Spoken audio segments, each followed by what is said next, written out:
Alleluia,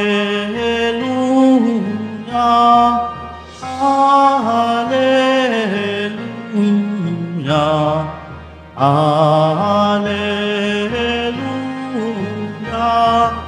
Alleluia.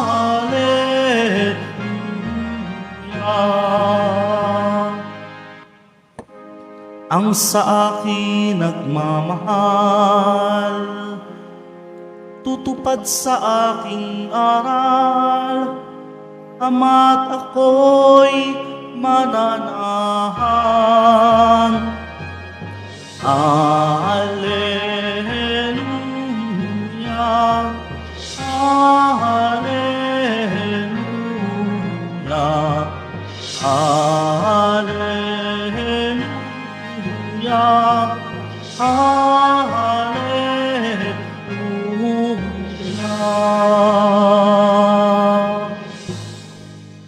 Sumainyo ang Panginoon. At sumayo rin. Ang mabuting balita ng Panginoon ayon kay San Juan. Papuri sa iyo, Panginoon. Noong panahong iyon, sinabi ni Jesus sa kaniyang mga alagad, "Kung iniibig ninyo ako, tutuparin ninyo ang aking mga utos. Dadalangin ako sa Ama at kayo'y bibigyan niya ng isa pang patnubay na magiging kasama ninyo magpakailanman. Ito ang espiritu ng katotohanan na hindi matatanggap ng sanlibutan sapagkat hindi siya nakikita ni nakikilala ng sanlibutan. Ngunit nakikilala ninyo siya sapagkat siya'y suma sa inyo at nananahan sa inyo. Hindi ko kayong iiwanang nangungulila, babalik ako sa inyo. Kaunting panahon na lamang at hindi na ako makikita ng sanlibutan.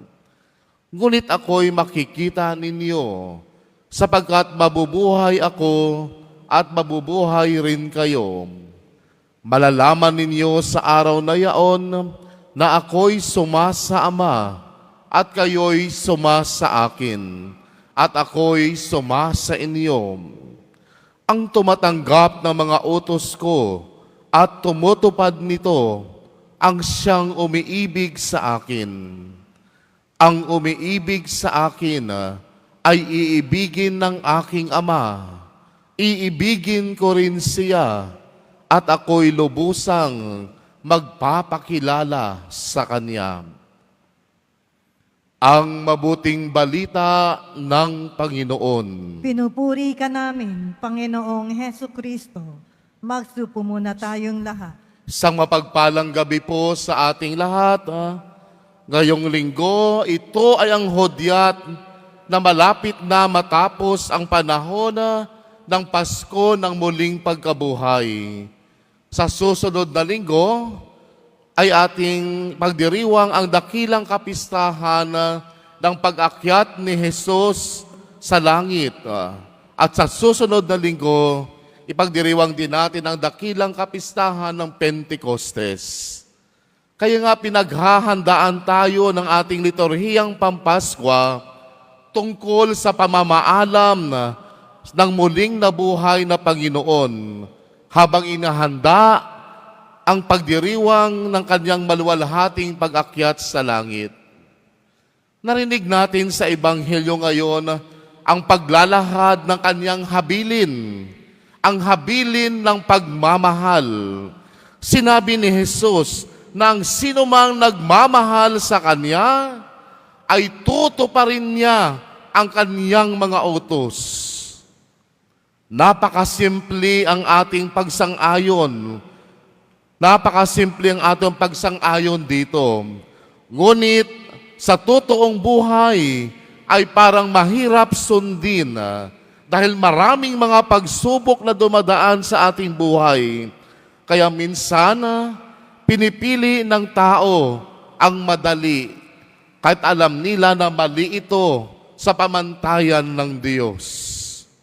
ang nais ibahagi sa atin ni Kristo ay ang kanyang pagsunod sa kanyang utos, sa pagsasabuhay sa kanyang mabuting balita.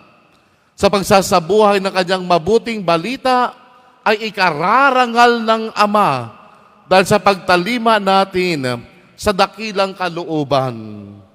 Kahit alam natin na mahirap ang ating kinalalagyan, alam natin ang pangako niya na hindi tayo kailanman iiwanan bilang mga alila, kundi ipinasisigurado sa atin ng ating Panginoong Hesus na balang araw ang ating Panginoong Hesus ay babalik siya upang iluwalhati tayo patungo sa buhay na walang hanggan. Kaya ang ating buhay ngayon sa daigdig ay kailangan mayroong direksyon, isang direksyon patungo sa Kanya at sa Ama nating Diyos. At ang Kanyang habili na pangako na isusugo niya ang patnubay ng Espiritu Santo. Ang Espiritu Santo upang gabayan tayo tungkol sa pagtatalima sa dakilang kalooban ng Diyos ng ating poong may kapal. Ang Espiritu Santo din ang magsisilbing sa ating guro upang mas maunawaan natin ang mga turo at gawain ng ating Panginoong Hesus. Ganon nga ang nangyari sa mga apostol noong araw ng Pentecostes. Nang pukawin sa kanila ang katapatan at lakas ng loob upang ipangaral ang mabuting balita at ipalaganap ang simbahang itinatag ni Hesus. Narinig natin ngayon sa unang pagbasa kung paano naging matagumpay ang misyon ni Felipe at ng mga taga-Samaria. Nang mabalitaan ito ni Pedro at Juan, sila'y nagsipunta roon upang patuloy na ipahayag si Jesus sa mga dating itinuturing na kaaway ng mga Hodyo.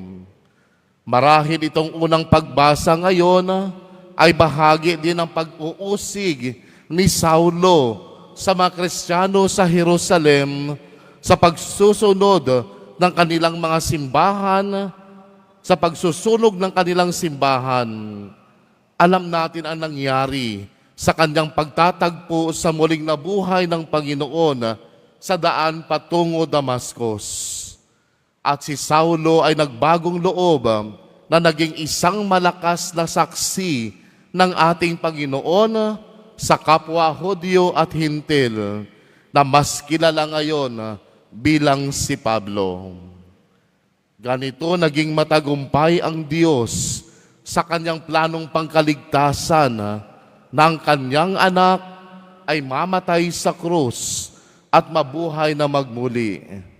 Kaya tayo nga buhay na saksi sa pananampalataya upang ipahayag natin sa iba na buhay ang ating Panginoon sa bawat pusong tumatanggap sa Kanya.